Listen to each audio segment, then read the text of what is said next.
Hello students, तो कल हम लोग कहाँ तक देखे थे?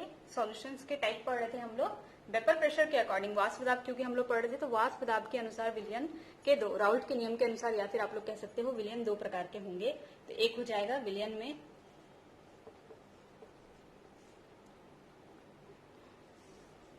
आदर्श विलयन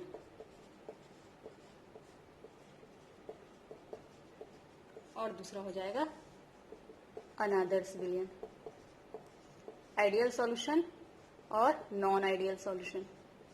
तो डेफिनेशन तो कल ही मैंने लिखा दिया था कि जो ताप और दाब की सभी परिस्थितियों में राउल्ट के नियम का पालन करते हैं वे आदर्श विलयन कहलाएंगे, और जो ताप और दाब के या फिर ऐसे लिख सकते हो सांद्रता और ताप पर राउल्ट के नियम का पूर्णतः पालन करते हैं वे विलयन जो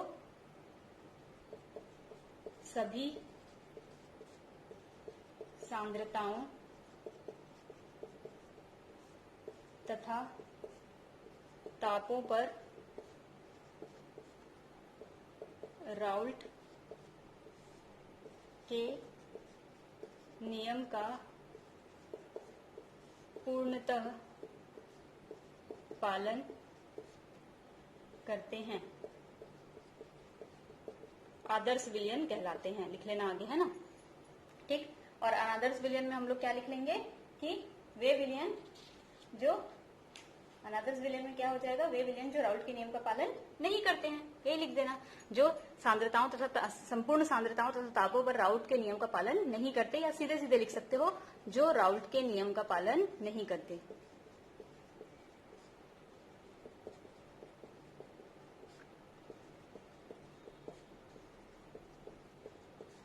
ठीक है, वो अनादर्श विलयन कहलाते हैं। पूरा कंप्लीट कर लेना तुम लोग सेंटेंस को ना।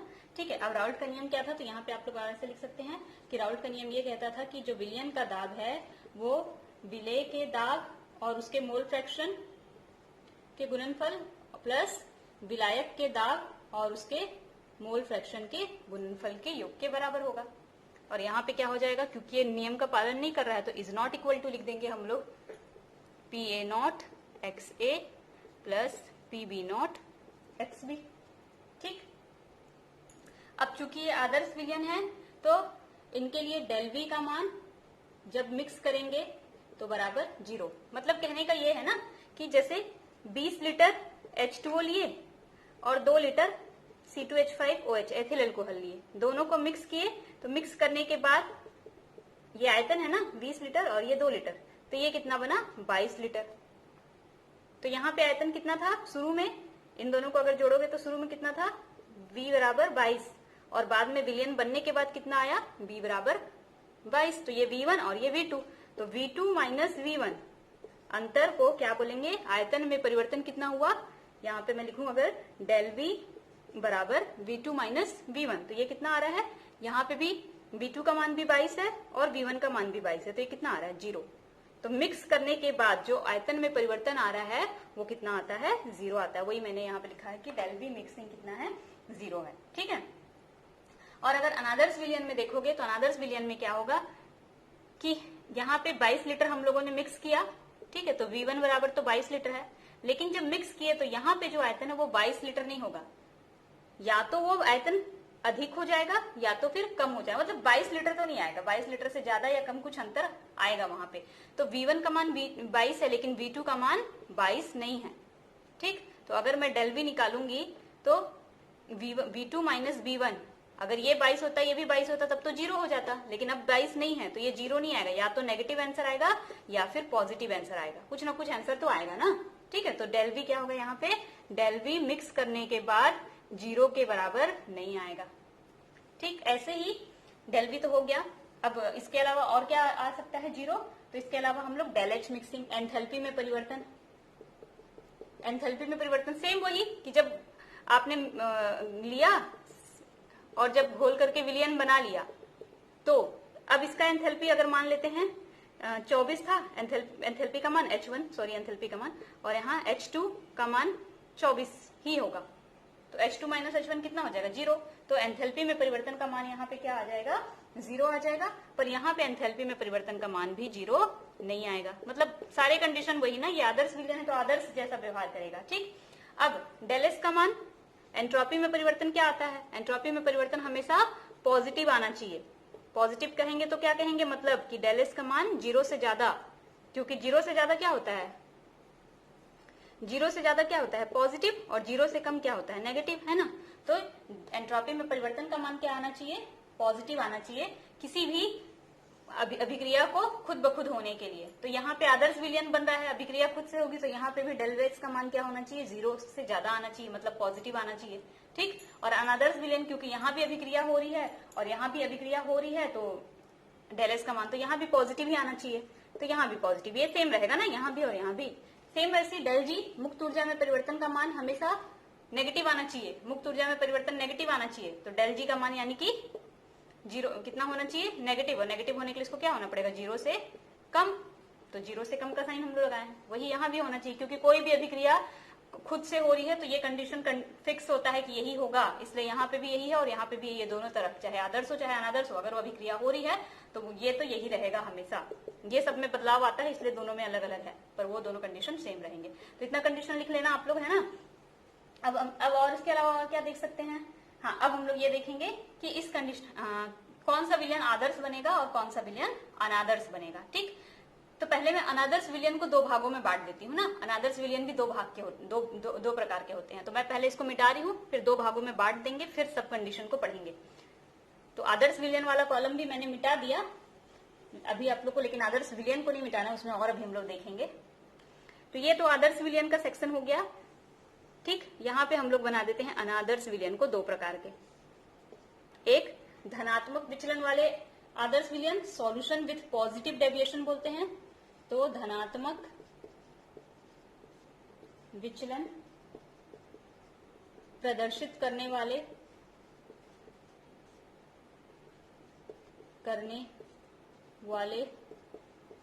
विलयन, और एक ऋणात्मक विचलन प्रदर्शित करने वाले, ऋणात्मक विचलन प्रदर्शित करने वाले।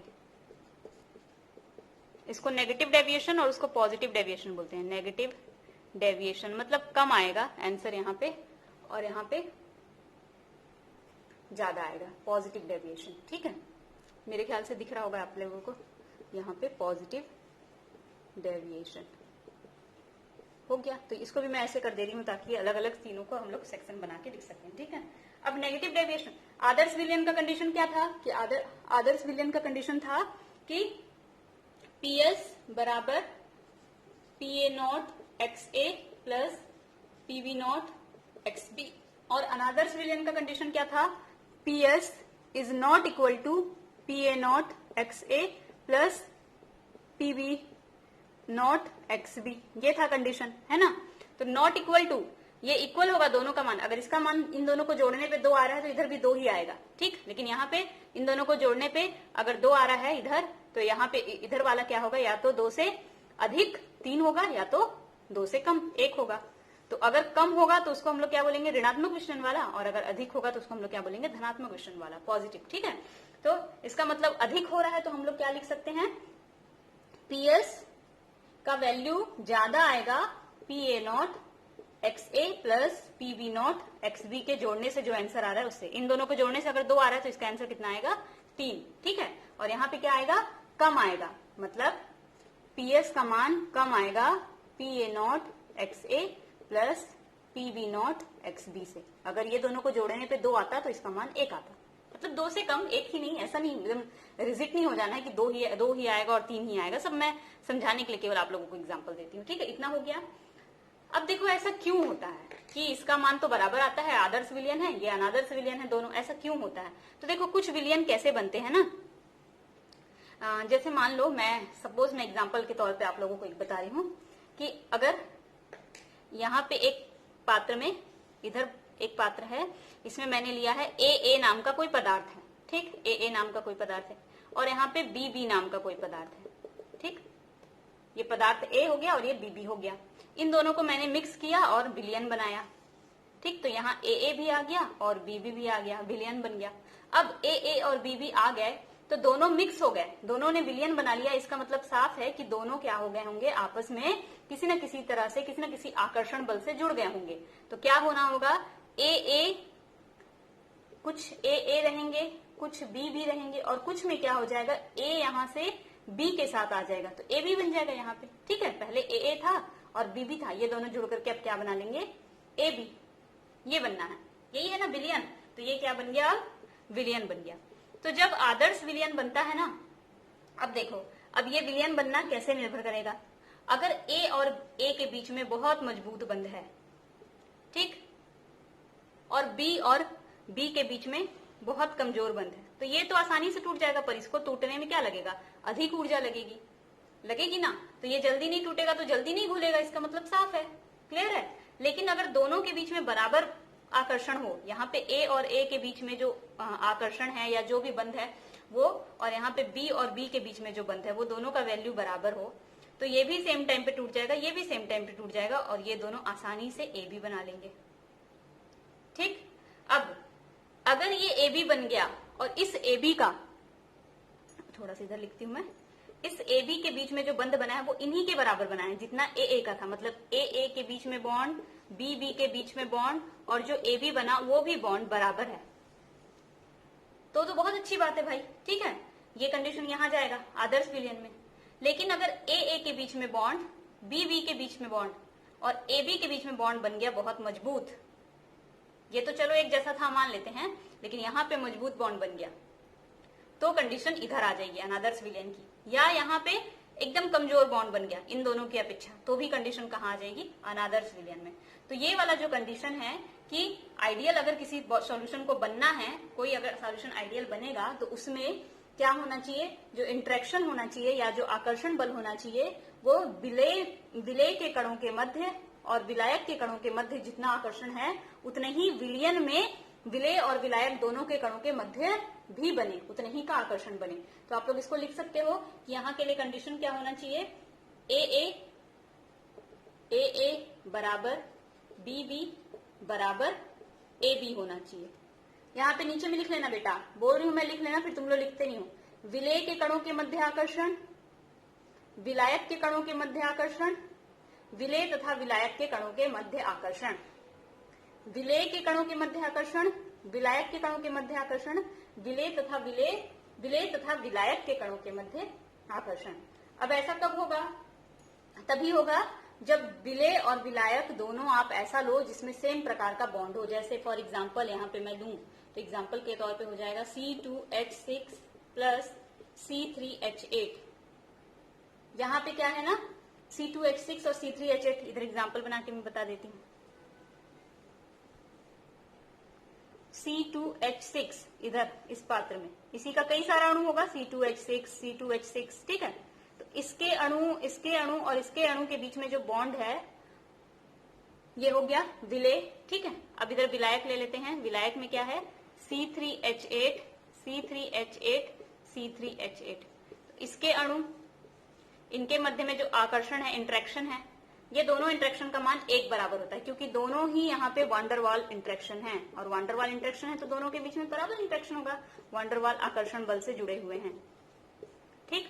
अब जब ये जुड़ जाते हैं और जुड़ करके जब विलयन बनाते हैं तो C2H6 और C3H8 इनके बीच में जो बॉन्ड आकर्षण बनता है वो भी वांडरवाल आकर्षण ही रहता है। तो ये भी वांडरवाल, ये भी वांडरवाल, ये भी वांडरवाल, तो तीनों का मान क्या हुआ, बराबर हुआ ना, तीनों के तीनों सेम है, ठीक। तो ऐसे एग्जाम्पल जिसमें सेम टाइप का बॉन्ड हो इधर और इधर, और बनने के बाद भी सेम टाइप का बॉन्ड बने, जैसे कि एक एग्जाम्पल तो ये हो गया, ये क्या है, C2H6 एथेन और ये ब्यूटेन है ना। फिर C2H5I plus C2H5Br, ethyl iodide और ब्रोमील आयोडाइड, एथिल आयोडाइड और प्रोपिल ब्रोमाइड, सॉरी मैं उल्टा बोल दी, प्रोपिल ब्रोमाइड, इन दोनों के बीच में आकर्षण, ठीक। आप लोग चाहो तो यहाँ पे बगल में कोष्टक में लिख सकते हो कि इनमें पूरे के बीच में क्या होता है, वांडरवाल आकर्षण, लिख लेना इसको, है ना। और इन दोनों में कौन सा आकर्षण होता है, डाइपोल डाइपोल इंट्रैक्शन, इसको आप लोग पिछले साल पढ़े हैं, dipole dipole interaction,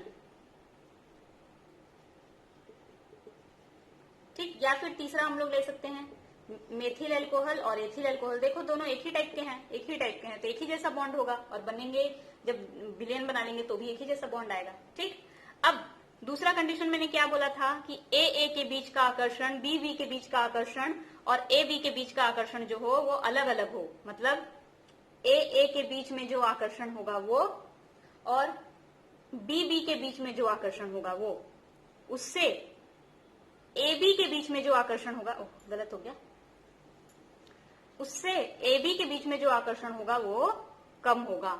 A B आकर्षण या इंट्रैक्शन, आप लोग को जो सही लगे वो लिख लेना, वो कम होगा। तो यहाँ पे क्या हो रहा है, एग्जाम्पल मैं पहले बता देती हूँ आपको। H2O और एथिल, H2O और नहीं, हम लोग ले लेते हैं CHCl3, एग्जाम्पल है ये, प्लस CCl4, ये क्लोरोफॉर्म है और ये कार्बन टेट्राक्लोराइड, नाम लिख लेना नीचे में, क्लोरोफॉर्म कार्बन टेट्राक्लोराइड। इसमें पोलर बॉन्ड होता है, पोलर साइड बनते हैं जिसके कारण आकर्षण होता है, और ये नॉन पोलर होता है, नॉन पोलर इन नेचर और ये पोलर इन नेचर। अब ये पोलर और नॉन पोलर कैसे है देखो मैं बता रही हूँ। यहाँ पे मैंने एथिल क्लोरोफॉर्म ले लिया, CHCl3, क्लोरोफॉर्म के दो कणों के बीच में मजबूत बॉन्ड होता है, थोड़ा मजबूत बॉन्ड नहीं बोलना चाहिए, पोलर इंटरेक्शन होता है।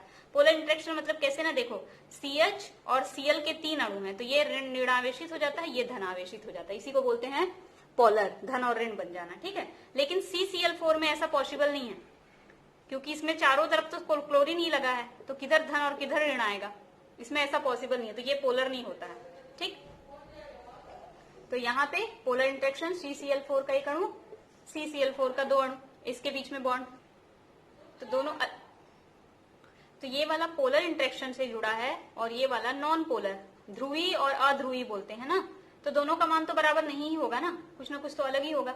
अब इसके बाद जो नया, जब ये दोनों जुड़ेंगे तो जो नया बनेगा, चूंकि ये पोलर है अलग टाइप का है, ये नॉन पोलर है अलग टाइप का है, तो दोनों एक दूसरे के साथ मिलना नहीं चाहेंगे अच्छे से ना, तो जो भी नया इंटरेक्शन बनेगा CHCl3 और CCl4 के बीच में, वो उतना अच्छा नहीं बनेगा जितना अच्छा इसके बीच में था और इसके बीच में था, पुअर इंटरेक्शन होगा वहां पे, उतना ज्यादा अच्छा नहीं बनेगा। तो ये वाला कंडीशन आ गया कि विलेय के कणों के मध्य आकर्षण और विलायक के कणों के मध्य आकर्षण का मान ज्यादा है, जबकि विलेय और विलायक जब आपस में जुड़े हैं तो वहां पे जो आकर्षण है वो कम है, मतलब ये वाला आकर्षण भी ज्यादा है, ये वाला आकर्षण भी ज्यादा है, पर इन दोनों जब आपस में जुड़ गए तो वो कम है, मतलब कि अच्छा विलयन नहीं बन रहा है ना वहां पे। तो इस कंडीशन में कौन सा डेविएशन आता है, पॉजिटिव डेविएशन, धनात्मक विचलन प्रदर्शित करते हैं।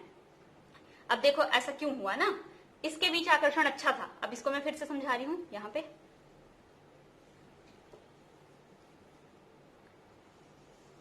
ये मैंने ले लिया CHCl3, ठीक, मैंने क्या कहा कि इसके कणों के बीच आकर्षण अच्छा है,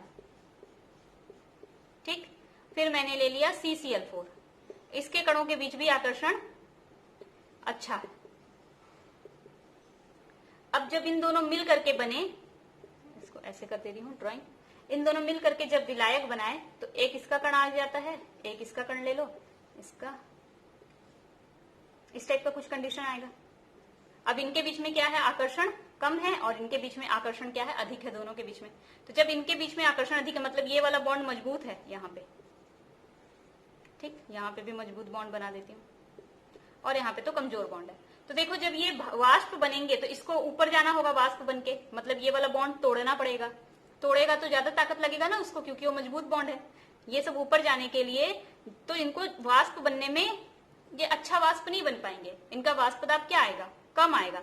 तो यहाँ पे जब इसका मैं वाष्प दाब निकालूं तो ये क्या आएगा, थोड़ा कम। मान लेते हैं ये 3 आता है, मान लिए ना, मैं ऐसे ही अपने मन से लिखी हूँ, ठीक है। वैसे यहाँ पे भी जब ये वाष्प बन के ऊपर जाने की कोशिश करेंगे तो चूंकि ये वाला बॉन्ड मजबूत है, ये आसानी से नहीं टूटेंगे, तो इसका वाष्प दाब भी क्या आएगा, कम आएगा, ठीक है। तो यहाँ पे वाष्प दाब कम आएगा लिख दे रही हूँ, यहाँ भी वाष्प दाब कम आएगा। मान लेते हैं इसका आ गया 4, ठीक, मान लिए ना। अब चूंकि इन दोनों के बीच में मजबूत बंध था, इसके बीच अच्छा मजबूत बंध था, इसमें भी अच्छा मजबूत बंध था, और जब ये दोनों आपस में जुड़े तो इनके बीच में जो बॉन्ड है वो कमजोर है, तो ये आसानी से वाष्प में बदल जाएंगे। इजिली वेपोराइज्ड लिख दे रही हूं, इजिली वेपोराइज्ड मतलब वेपर्स में इजिली कन्वर्ट हो जाएंगे, आसानी से वाष्पीकृत लिख सकते हो, आसानी से वाष्पीकृत हो जाएंगे। तो यहाँ पे क्यों, क्योंकि यहाँ पे आकर्षण कम है, इंट्रैक्शन पुअर इंट्रैक्शन है, पुअर इंट्रैक्शन के कारण ये आसानी से वाष्प बनेंगे, और आसानी से वाष्प बनेंगे तो इसका, चूंकि ये विलयन है तो मैं PS लिखी ना, इसका जो वाष्प दाब होगा वो क्या आएगा, अधिक आएगा। आना कितना चाहिए था, राउल्ट के नियम के अनुसार आना चाहिए था दोनों को जोड़ने पे जितना आएगा, मतलब इसका 3 है इसका 4 है तो इसका आना चाहिए था 7, लेकिन चूंकि इसमें ज्यादा वाष्प आसानी से बन पा रहे हैं इसलिए ये 7 से क्या आएगा, अधिक।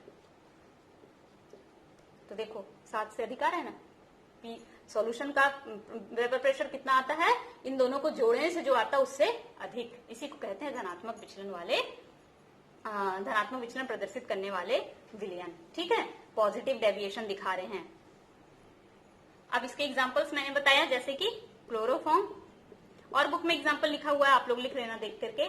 फिर और क्या हो सकता है, H2O और एथिल अल्कोहल, ये भी एग्जांपल हो सकता है। इसमें हाइड्रोजन बॉन्ड पाया जाता है, इसमें उतना अच्छा हाइड्रोजन बॉन्ड नहीं पाया जा सकता। अब तो इससे तो आप लोगों को ये समझ में आ गया होगा कि इसका क्या कंडीशन होगा। इसका कंडीशन कि सब में इंटरेक्शन एक जैसा हो, इसका कंडीशन कि विलियन में इंटरेक्शन पुअर हो, और इसका कंडीशन कि विलियन में इंटरेक्शन अच्छा हो। जैसे ए और बी के बीच में इंटरेक्शन थोड़ा कमजोर रहे, बी और बी के बीच में इंटरेक्शन थोड़ा कमजोर रहे, लेकिन जब ए बी बने तो उसके बीच में इंटरेक्शन बहुत मजबूत हो। उससे क्या होगा, देखो इनके बीच में इंटरेक्शन थोड़ा कमजोर था तो ये आसानी से वाष्प में बदलेंगे, ये भी आसानी से वाष्प में बदलेगा, तो इसका PA0 का मान अधिक आएगा, इसका PA0 का मान अधिक आएगा। लेकिन इनके बीच में तो मजबूत बंध बन गया है, तो ये वाष्प में बदलने में इनको इजीली वेपोराइज्ड नहीं होंगे, आसानी से नहीं टूट पाएंगे, क्योंकि यहाँ का बॉन्ड टूटेगा तब तो वाष्प में बदलेगा। तो ये इजिली, नॉट इजिली वेपोराइज्ड लिख सकते हो, नॉट इजिली वेपोराइज्ड मतलब आसानी से वाष्पीकृत नहीं होंगे। अब ये वाष्प ज्यादा नहीं बनेगा तो इसका वेपर प्रेशर क्या आएगा, कम। इन दोनों को जोड़ने के बाद अगर 7 आता तो यहाँ पे 7 से क्या आएगा, कम। बनाया है मैंने वही, कम। ठीक है, तो यहाँ का कंडीशन क्या हो जाएगा, इसका मतलब यहाँ का कंडीशन हो जाएगा कि ए का इंटरेक्शन और बी का इंटरेक्शन पुअर होगा और ए का इंटरेक्शन अधिक होगा। यहाँ पे उल्टा कंडीशन था, ए का इंटरेक्शन ज्यादा, बी का इंटरेक्शन ज्यादा, ए का इंटरेक्शन कम। यहाँ उल्टा कंडीशन हो जाएगा। एग्जाम्पल यहाँ पे हो जाएगा H2O प्लस HNO3। ठीक, क्योंकि इसमें भी हाइड्रोजन, इन दोनों जब आपस में मिलेंगे ना तो मिलने के बाद अच्छा हाइड्रोजन बॉन्ड बन जाता है, दोनों के जुड़ने के बाद हाइड्रोजन बॉन्ड मजबूत बंद होता है। और क्या ले सकते हो, H2O प्लस CH3COCH3 एसीटोन। सब एग्जाम्पल से आप लोग यहाँ पे लिख सकते हो। ठीक है, इतना हो गया। अब इसका ग्राफ देख लेते हैं, नेगेटिव डेविएशन पॉजिटिव डेविएशन का।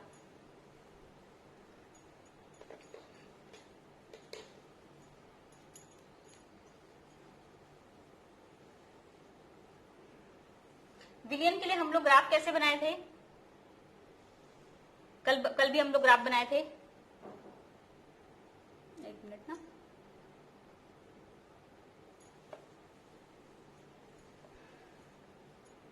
कल हम लोग एक ग्राफ बनाए थे कि, ठीक, यहाँ पे हम लोग लिखे थे इधर में विलेय का कण के, विलेय का क्या कर देती हूं मैं, इधर विलेय 1 है। ठीक है, अच्छा इसको विलेय 1 लिखने से अच्छा है कि मैं पहले इधर विलायक 0 लिखती हूँ। यहाँ से 0 शुरू होगा, ठीक, एक्स एक्सिस है, और इधर से अगर आओगे, इधर से ऐसे आओगे तो यहाँ पे 0 शुरू होगा। मैं दो तरफ दो ग्राफ को जोड़ के बनाई हूँ ना, पहले भी बता चुकी हूँ, इधर वाला ग्राफ और इधर वाला ग्राफ। ठीक, अब यहाँ पे 0 है, किसका वैल्यू है यहाँ पे 0, दोनों चीज का। ऊपर में हम लोग वेपर प्रेशर लिखते हैं, इधर भी वेपर प्रेशर लिखेंगे, और यहाँ पे हम लोग मोल फ्रैक्शन लिखते हैं, इधर भी और इधर भी, दोनों तरफ मोल फ्रैक्शन जाता है। ठीक है, तो इधर किसका जाता है और इधर किसका जाता है वो देख लेते हैं। तो यहाँ पे देखो ये 0 वैल्यू किसका है अभी, इधर अगर मैं विलायक का बना रही हूँ, मान लो इधर का ग्राफ जो है वो विलायक के लिए है, मतलब किसके लिए, बी के लिए, और इधर का जो ग्राफ है वो विलेय के लिए, मतलब कि ए के लिए। ठीक है, अब यहाँ पे पहले सिर्फ विलायक है, अकेले H2O है, अकेले H2O है अभी यहाँ पे, तो यानी कि H2O अकेले है तो हम लोग क्या बोलेंगे, XB बराबर 1, अकेले है तो पूरा का पूरा केवल वही है, मोल फ्रैक्शन सिर्फ H2O का 1 है। तो यहां से बढ़ते जाएंगे हम लोग विलायक के लिए, यहाँ पे विलायक का कितना हो जाएगा, XB बराबर 1।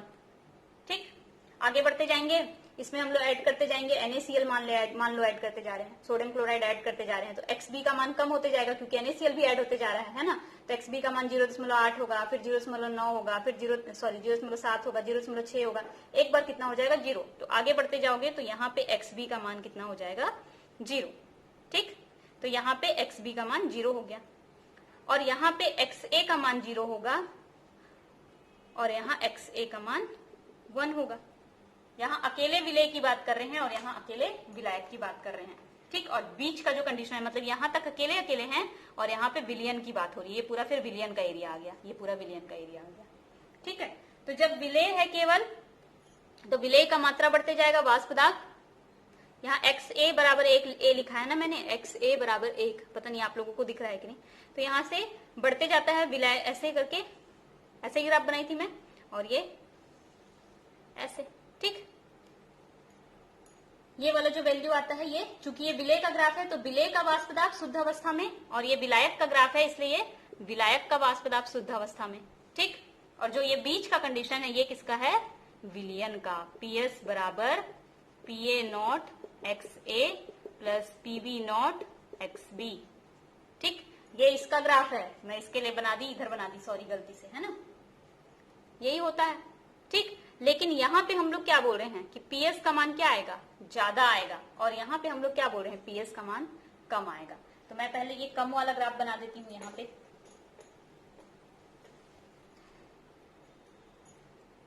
सेम यही ग्राफ बनाना, सब कुछ ऐसे ही लिख देना।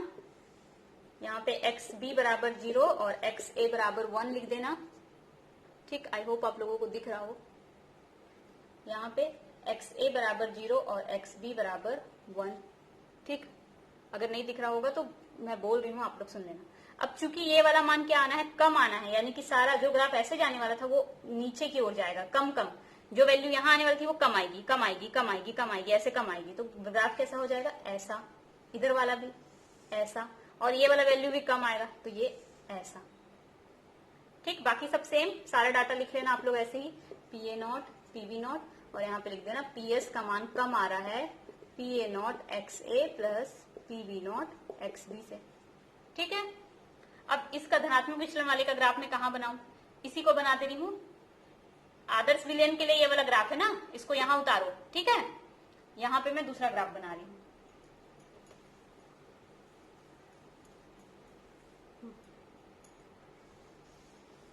देखो सारा आंसर क्या आना है, ज्यादा, तो ये ऊपर की ओर, ये ऊपर की ओर और ये ऊपर की ओर, सेम वही PA नॉट PB नॉट, बाकी सारा वैल्यू आप लोग लिख लेना। PS is greater than PA not XA plus PB not XB, ये सब लिख लेना ना आप लोग। यहाँ पे XA बराबर 1, XB बराबर 0 और यहाँ पे XB बराबर 1 और XA बराबर 0, ये सब आप लोग लिख लेना। ठीक, यहाँ वाला ग्राफ भी बना देना जो सीधा सीधा बनेगा ऐसे वाला। तीनों ग्राफ हो गए, तीनों विलयन को हम लोगों ने अच्छे से पढ़ लिया। ठीक, ये हो गया आदर्श विलयन, अनादर्श विलयन। आदर्श विलयन और अनादर्श विलयन में अंतर पूछता है, इंपॉर्टेंट क्वेश्चन है, इसको आप लोग ध्यान रखेंगे। नेक्स्ट अब हम लोग देखेंगे स्थिर क्वाथी मिश्रण।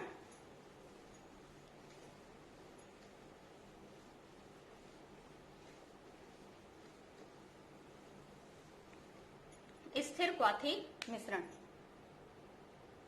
देखो क्या होता है ना, यहाँ पे मैंने लिख दिया है एजियोट्रॉपिक मिक्सचर या स्थिर क्वथनांकीय मिश्रण। देखो क्या होता है कि मान लो एक विलयन है, यहाँ पे हमने एक A मिला करके और B मिला करके विलयन बनाया, तो A के कण भी है, B के कण भी है। ठीक है, अब हम लोग इसको गर्म किए, विलयन बना लिया और विलयन बनाने के बाद हम लोग इसको गर्म करना शुरू कर दिया। गर्म करना शुरू करोगे तो इसमें जो वाष्प बन रहा था उसकी मात्रा बढ़ने लगेगी। यहाँ से एक ऐसे टोटी निकाल दिए हैं पाइप से और यहाँ पे एक बर्तन में इकट्ठा कर रहे हैं जो वाष्प बन रहा है। ये वाष्प यहाँ इकट्ठा होगा, संघनित होगा और संघनित होकर के यहाँ पे वाष्प इकट्ठा होने लगेगा। ठीक, अब A और B से मिलकर के बना था ये। अगर मान लो A का बॉइलिंग पॉइंट या क्वथनांक, क्वथनांक किसे कहते हैं, जिस तापक्रम पर कोई भी चीज उबलता है ना, वाष्प में बदलता है, उसको क्वथनांक कहते हैं। तो A का क्वथनांक, boiling pressure of A, boiling point, sorry boiling pressure लिख रही हूं, इसको बॉइलिंग पॉइंट बोलते हैं, क्वथनांक ना, बॉइलिंग पॉइंट क्वथनांक। तो A का क्वथनांक अगर B के क्वथनांक से कम हो, बी का क्वथनांक, boiling point of B, BP, यहाँ पे बी ऐसे कोष्टक में लिख देती हूँ, समझ गए? ठीक है, बॉइलिंग पॉइंट ऑफ ए, इसको भी ऐसे लिख देती हूँ, बीपी ए कम हो बॉइलिंग पॉइंट ऑफ बी से। मतलब मान लो इसका बॉइलिंग पॉइंट 100 डिग्री सेंटीग्रेड है और इसका बॉइलिंग पॉइंट 110 डिग्री सेंटीग्रेड है सपोज, ठीक। तो जब हम लोग इसको गर्म करेंगे, जैसे ही 100 डिग्री सेंटीग्रेड टेम्परेचर पहुंचेगा, ए क्या होगा, वाष्प बन करके यहाँ पे आ जाएगा, ठीक। और उसके तुरंत तो 100 के बाद 110 ही हो जाएगा ना, फिर थोड़ा समय लगेगा, 2 मिनट, 3 मिनट, 4 मिनट, फिर जब 110 डिग्री सेंटीग्रेड टेम्परेचर होगा तब जाके बी यहाँ आएगा। तो अगर हम लोग 100 डिग्री सेंटीग्रेड टेम्परेचर रख करके और यहाँ पे चेक करने जाए तो हमको क्या मिलना चाहिए, केवल ए। और जब 110 डिग्री सेंटीग्रेड टेम्परेचर हो जाए तब हमको यहाँ पे क्या मिलना चाहिए, ए और बी दोनों, ठीक। लेकिन कुछ ऐसे मिश्रण भी होते हैं या कुछ ऐसे विलयन भी होते हैं, जैसे यहाँ पे भी ए है और बी है, जिसका जब वाष्प प्रवस्था में कंपोजिशन चेक किया गया कि वाष्प में क्या बन रहा है भाई देखा जाए, तो देखिए कि विलयन में तो ए बी था और जब वाष्प में गए तो यहाँ भी ए बी ही मिला। मतलब यहाँ ए और बी एक साथ आया। इसका मतलब साफ है कि बॉइलिंग पॉइंट ऑफ ए और बॉइलिंग पॉइंट ऑफ बी बराबर होगा। मान लेते हैं दोनों 105 होगा, इसलिए जैसे 105 हुआ ए भी वाष्प में बदल गया, बी भी वाष्प में बदल गया और दोनों यहाँ आ गए, ठीक। तो ऐसे मिश्रण जिसमें, ऐसे विलयन जिसमें जो अवयव विलयन में मौजूद होते हैं वही सेम अवयव वाष्प प्रवस्था में भी मिलते हैं, उनको स्थिर क्वाथी मिश्रण बोलते हैं, ठीक है। क्या बोलेंगे, द्रवों का ऐसा मिश्रण जो शुद्ध द्रव के समान एक स्थिर ताप पर उबलता है और इसकी वाष्प एवं द्रव दोनों अवस्थाओं में संगठन इसका क्या होता है, सेम होता है, उसे स्थिर क्वाथी मिश्रण कहते हैं। यहाँ पे क्या हो रहा था कि मिश्रण ये भी था, विलयन ये भी था, लेकिन एक टेम्परेचर पे ये भी उबल रहा था, लेकिन जब उस टेम्परेचर पे उबल रहा था तो यहाँ पे वाष्प प्रवस्था में कुछ और हम लोग को मिल रहा था, जो यहाँ है वो नहीं मिल रहा था, अकेला अकेला मिल रहा था दोनों, पर यहाँ पे वही मिल रहा है जो द्रव प्रवस्था में मिला वही वाष्प प्रवस्था में मिला, मतलब संगठन नहीं बदला, दोनों एक साथ गए, तो इसको स्थिर क्वाथी मिश्रण बोलेंगे, ठीक है। मैं परिभाषा लिख दूंगी तो आप लोगों को और अच्छे से क्लियर हो जाएगा। देखो परिभाषा लिख देती हूं मैं कि द्रवों का ऐसा मिश्रण जो, द्रवों का ऐसा मिश्रण जो एक जो समान, जो शुद्ध द्रव के समान, जो शुद्ध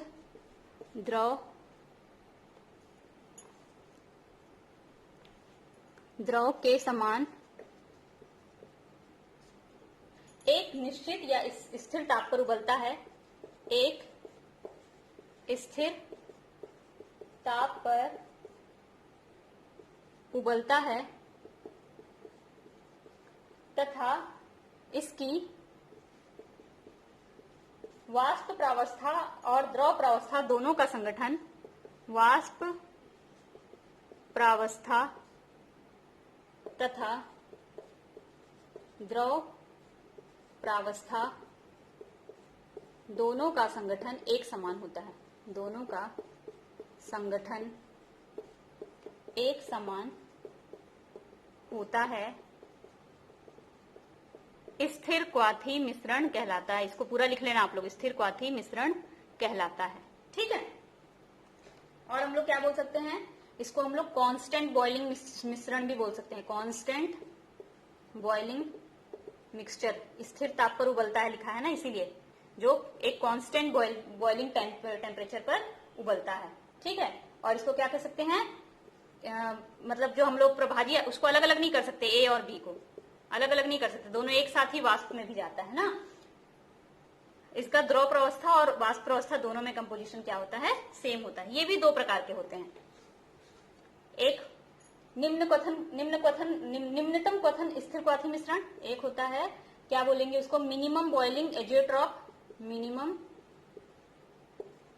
बॉइलिंग एजियोट्रॉप्स, निम्नतम क्वथन स्थिर क्वाथी मिश्रण, और दूसरा है maximum boiling point, maximum boiling azeotropes,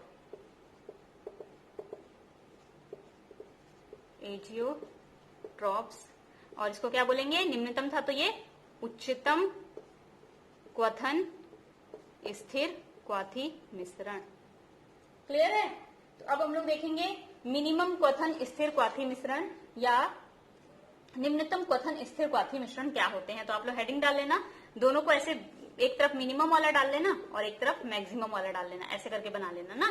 तो मिनिमम वाले में पहले हम लोग लिखेंगे। तो पहले तो ये क्या है कि इसके अंदर वो सॉल्यूशंस आएंगे जो पॉजिटिव डेविएशन दर्शाते हैं। पॉजिटिव डेविएशन वाले मतलब धनात्मक विचलन प्रदर्शित करने वाले विलयन, इसके अंतर्गत लिख लेना, इसके अंतर्गत धनात्मक विचलन प्रदर्शित करने वाले विलयन आते हैं। और इसमें फिर कौन आएगा, नेगेटिव डेविएशन वाले, ऋणात्मक विचलन प्रदर्शित करने वाले विलयन इसके अंतर्गत आते हैं।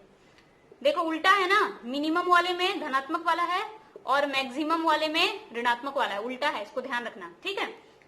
अब देखो इसमें होता क्या है मिनिमम वाले में और मैक्सिमम वाले में। ऐसे करती हूं मैं इसको, शॉर्टकट में लिख दे रही हूं मैं यहाँ पे, इधर मिनिमम वाला और इधर मैक्सिमम वाला। आप लोग पूरा हेडिंग डाल लेना ना। पहले तो इसमें क्या बताई, पॉजिटिव डेविएशन वाले आते हैं और इसमें नेगेटिव डेविएशन वाले आते हैं।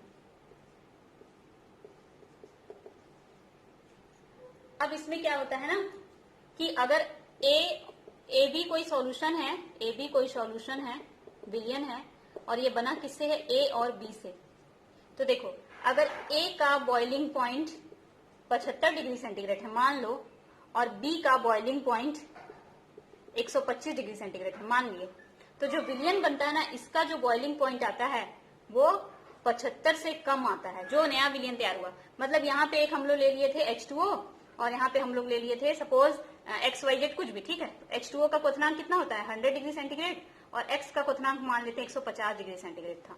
तो जो विलयन बना जिसमें X भी है और H2O भी है, इसका जो क्वथनांक आएगा वो आएगा 100 से कम, मतलब मान लेते हैं 90 डिग्री सेंटीग्रेड आएगा, ठीक। और यहाँ पे दूसरा कंडीशन, ए बी कोई विलयन है और ये बना है ए से और बी से, और ए का अगर बॉइलिंग पॉइंट है 88 डिग्री सेंटीग्रेड और बी का अगर बॉइलिंग पॉइंट है 100 डिग्री सेंटीग्रेड, तो जो विलयन का है इसका बॉइलिंग पॉइंट क्या होगा, इसका बॉइलिंग पॉइंट 100 से ज्यादा आएगा। मतलब यहाँ पे जो मिनिमम वाला था उससे कम आएगा विलयन का, और यहाँ पे जो मिनिमम मैक्सिमम वाला था उससे अधिक आएगा विलयन का। इसीलिए इसको मैक्सिमम लिखे हैं क्योंकि विलयन का अधिक आता है, और यहाँ पे मिनिमम लिखे हैं क्योंकि विलयन का जो बॉइलिंग पॉइंट है या क्वथनांक है वो कम आता है, ठीक है। एग्जाम्पल लिख लेते हैं। देखो इसका एग्जाम्पल क्या हो जाएगा, 95.63% एथेनॉल और उसके साथ हम लोग मिक्स कर दें अगर 4.5% वाटर, तो ये जो मिश्रण बनता है ये मिनिमम बॉइलिंग एजियोट्रॉप बनता है। और इसका एग्जाम्पल हो जाएगा यही वाला जो मैंने लिखा है, HNO3 88% ले लो, 68% सॉरी 88 तो HNO3 का वो बॉइलिंग पॉइंट होता है, प्लस H2O कितना ले लो, ये 88 लिए हैं तो इसको हम लोग ले लेंगे 32%। तो ये जो विलयन बनेगा वो कैसा बनेगा, मैक्सिमम बॉइलिंग पॉइंट वाला मिश्रण बनेगा। तो दो प्रकार के और भी उदाहरण है, किताब से आप लोग लिख लेना, आप परिभाषा भी देख। नेक्स्ट देखो एक क्वेश्चन है यहाँ पे कि 300 केल्विन ताप पर ग्लूकोज को 90 ग्राम जल में विलय कर जलीय विलयन बनाया गया। तो क्या क्या हम लोग लिए हैं, एक तो ग्लूकोज लिए हैं, ग्लूकोज का फॉर्मूला क्या होता है C6H12O6 प्लस क्या लिए हैं, वाटर। अब टेम्परेचर क्या है 300 केल्विन, टेम्परेचर का जरूरत पड़ेगा तो यूज करेंगे, जरूरत नहीं पड़ेगा तब तो यूज ही नहीं करना है ना।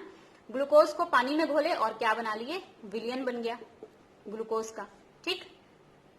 अब यदि 300 केल्विन ताप पर शुद्ध जल, मतलब टेम्परेचर बदले नहीं है, 300 है, यहाँ भी 300 मतलब टेम्परेचर फिक्स है, तो फिक्स है टेम्परेचर तो उसका जरूरत ही नहीं पड़ेगा।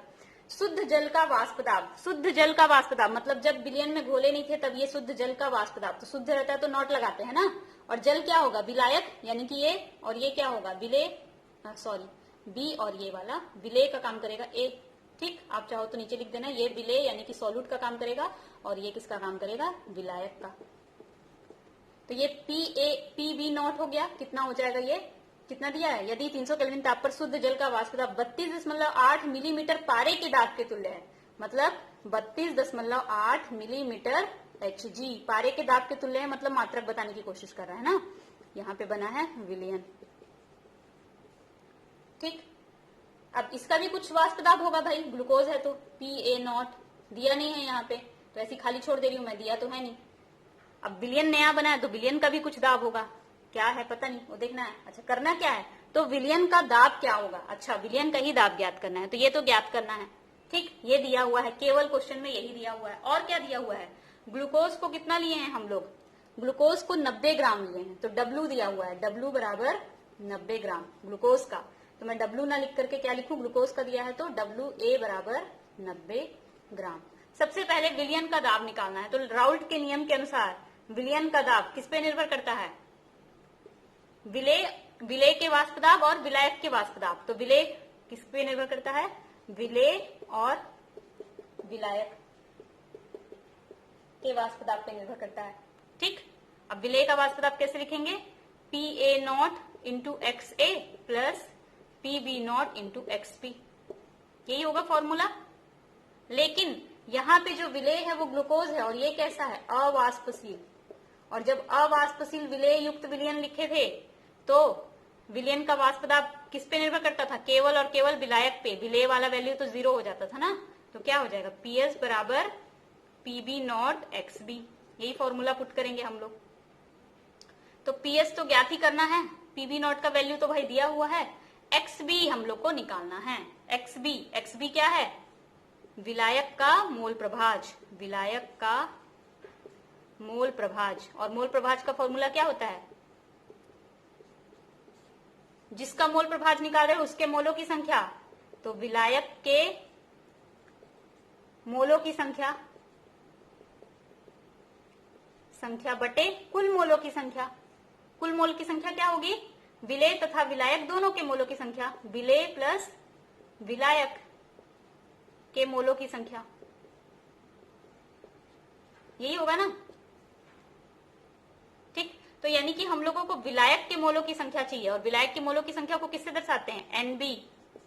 और यहाँ पे विलेय और विलायक दोनों Na प्लस NB दोनों चाहिए। हम लोगों को निकालना क्या है, पहले XB का फॉर्मूला है NB Na प्लस NB, और ये तो ज्ञात करना है और ये तो दिया हुआ है, तो हम लोग को पहले ये निकालना है। ठीक है, तो देखो क्वेश्चन को मैं फिर से अच्छे से लिखती हूँ, जो जो दिया है वो वैल्यू लिखेंगे, ये तो मैंने समझाने के लिए बनाया था। दिया हुआ है, सॉल्यूशन यहाँ पे बनाती हूं मैं। गिवन वैल्यू है PB0 बराबर 32.8 mm Hg। PS हम लोगों को ज्ञात करना है और फॉर्मूला हम लोग यूज करने वाले हैं PS बराबर PB0 XB, ये हम लोग यूज करने वाले हैं। ठीक, और क्या दिया हुआ है, WA दिया हुआ है 90 ग्राम। तो अब हम लोग पहले क्या निकालेंगे, XB बराबर हो जाएगा NB बटा Na प्लस NB। तो इसके लिए पहले हम लोग NB निकाल लेते हैं। NB मतलब विलायक के मोलों की संख्या, तो मोल का फॉर्मूला होता है WB बटा मोलर मास। तो विलायक कौन है, विलायक है वाटर। ठीक, अब वाटर का कितना दिया गया है, 300 केल्विन ताप पर ग्लूकोज को 90 ग्राम जल में मिलाया गया है। सॉरी, WA नहीं दिया हुआ है, WB दिया है बेटा, पहले वाले में भी सुधार लेना, इससे पहले भी WA दिया हुआ है, WB दिया हुआ है। तो ये हो गया 90 बटे मोलर मास कितना होता है जल का, पानी का मोलर मास कितना होता है 18, H2O, 2 हाइड्रोजन मतलब 2 और 1 ऑक्सीजन मतलब 16 बराबर 18। तो ये कैलकुलेट करेंगे कितना आ जाएगा, 90 और 90 डिवाइडेड बाई 18, लगभग 5 आएगा क्या, एक बार देख लेना कितना। तो ये आ गया 5 मोल। ठीक, अब हम लोग को निकालना है Na भी तो चाहिए ना, तो Na का फॉर्मूला हो जाएगा WA बटा MMA। तो WA का वैल्यू कितना दिया है, ग्लूकोज, अरे यहाँ पे लिखा नहीं मैंने क्वेश्चन में, यहाँ 10 ग्राम लिखा है ना, 10 ग्राम ग्लूकोज को, तो ये WA का वैल्यू यहाँ पे लिख देती हूँ मैं, WA बराबर 10 ग्राम दिया हुआ है। तो WA तो 10 ग्राम हो गया, बटे मोलर मास कितना है ग्लूकोज का, तो ग्लूकोज का फॉर्मूला क्या होता है, C6H12O6, 6 carbon plus 12 hydrogen plus 6 oxygen. तो 6 कार्बन का द्रव्यमान 12, 12 हाइड्रोजन का द्रव्यमान 1, 6 ऑक्सीजन का द्रव्यमान 16, कितना आएगा 180 ग्राम पर मोल। तो यहाँ हो जाएगा 180। तो ये क्या हो जाएगा 1/18 और 1/18 मतलब 0.056 मोल आ गया। Na और Nb आ गया, इसको नोट कर लेना तुम लोग, ऐसे निकालते हैं मोलर मास ना। अब इधर हम लोग बनाते हैं XB, इसको कैलकुलेट करते हैं। तो XB बराबर NB का मान है 5 बटे Na 0.056, फिर NB 5, तो कितना आ जाएगा 5 बटे 5.056 बराबर, इसको कैलकुलेट करेंगे तो कितना आएगा, ये लगभग 0.989, इसके लगभग आ जाएगा, ये 0.9888989।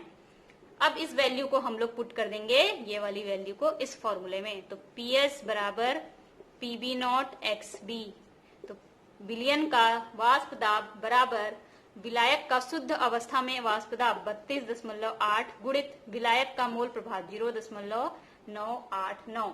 कैलकुलेट करोगे, दोनों को गुणा करोगे, आएगा 32.4 mmHg। तो विलयन का दाब ये आ गया आंसर, विलयन का वाष्प दाब। ठीक है, तो ये एक क्वेश्चन हो गया वाष्प दाब वाला। टॉपिक यहाँ पे पूरा का पूरा खत्म हो गया। इतने दिनों से वाष्प दाब ही चल रहा था, अब वाष्प दाब का टॉपिक पूरा खत्म हो गया। अब हम लोग को इस चैप्टर में वाष्प दाब के बाद और क्या क्या चीजें देखनी है, तो क्वथनांक पढ़ना है। क्वथनांक सब जानते हो, क्वथनांक की परिभाषा आप लोग लिख करके मेरे को चेक कराएंगे। जिस तापक्रम पर कोई भी चीज उबलता है क्वथनांक कहते हैं। अभी तक तो आप लोग यही परिभाषा पढ़े, पर हम लोग नया पढ़ेंगे।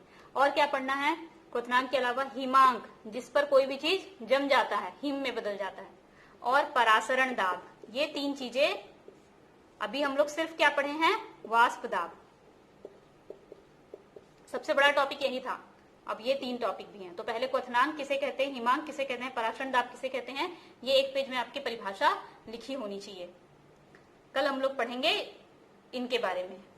ठीक, चलो ठीक है फिर।